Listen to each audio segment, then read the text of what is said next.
எதிர்க்கட்சிகளின் தொடர் அமளியின் காரணமாக மக்களவை பகல் 12 மணி வரை ஒத்திவைக்கப்பட்டிருக்கிறது. கடந்த 3 நாட்களாக வெவ்வேறு விவகாரங்கள், சீன ஆக்கிரமிப்பு தொடர்பாக முன்னாள் இராணுவ தளபதி எழுதிய புத்தகம், அதில் மேற்கோள் காட்டியிருந்த தலைமை பண்பு, இதை முன்வைத்து நாடாளுமன்ற மக்களவையில் ராகுல் காந்தி பல கேள்விகளை எழுப்ப முயன்றார். அதன் நீட்சியாக இந்தியா அமெரிக்கா இடையில் மேற்கொள்ளப்பட இருக்கக்கூடிய ஒப்பந்தம் தொடர்பாக அமெரிக்க அதிபர் டிரம்பின் ட்வீட் தொடர்பாகவும் விமர்சனம் எழுந்தது. நாடாளுமன்றத்தில் தொடர்பாக கடுமையான கருத்து மோதல் எழுந்த நிலையில் அமளி காரணமாக 3வது நாளாக இன்றும் அந்த அமளி நீடிக்கிறது. விவரங்களுடன் ஈரானுடைய சிறப்பு செய்தியாளர் சுசித்ரா, விவரம் என்ன?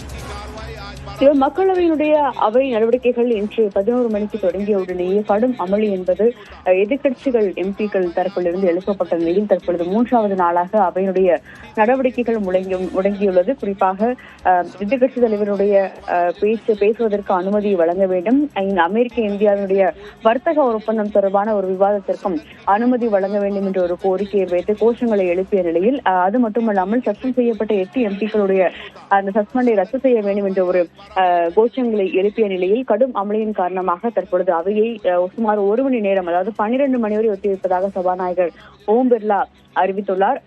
குறிப்பாக ஏற்கனவே நேற்று அவையினுடைய அந்த பிரதமருடைய உரை என்பது நேற்று நடைபெறும் என்று கூறப்பட்ட நிலையில் அந்த நேற்றும் கடுமையான ஒரு அமளியின் காரணமாக அவை முடங்கியது குறிப்பிடத்தக்கது. இந்த நிலையில்தான் இன்று மீண்டும் காலை 11 மணிக்கு அவை தொடங்கியவுடனேயே மறுபடியும் கடுமையான அமளி என்பது முதலில் எதிர்க்கட்சி எம்பிக்கள் தரப்பிலும் அதன் பின்னர் ஆளும் கட்சி எம்பிக்கள் தரப்பிலும் எழுப்பப்பட்ட நிலையில் கடுமையான வாக்குவாதம் ஏற்பட்டதை அடுத்து தற்பொழுது அவையினுடைய நடவடிக்கைகள் தள்ளி வைக்கப்பட்டுள்ளன.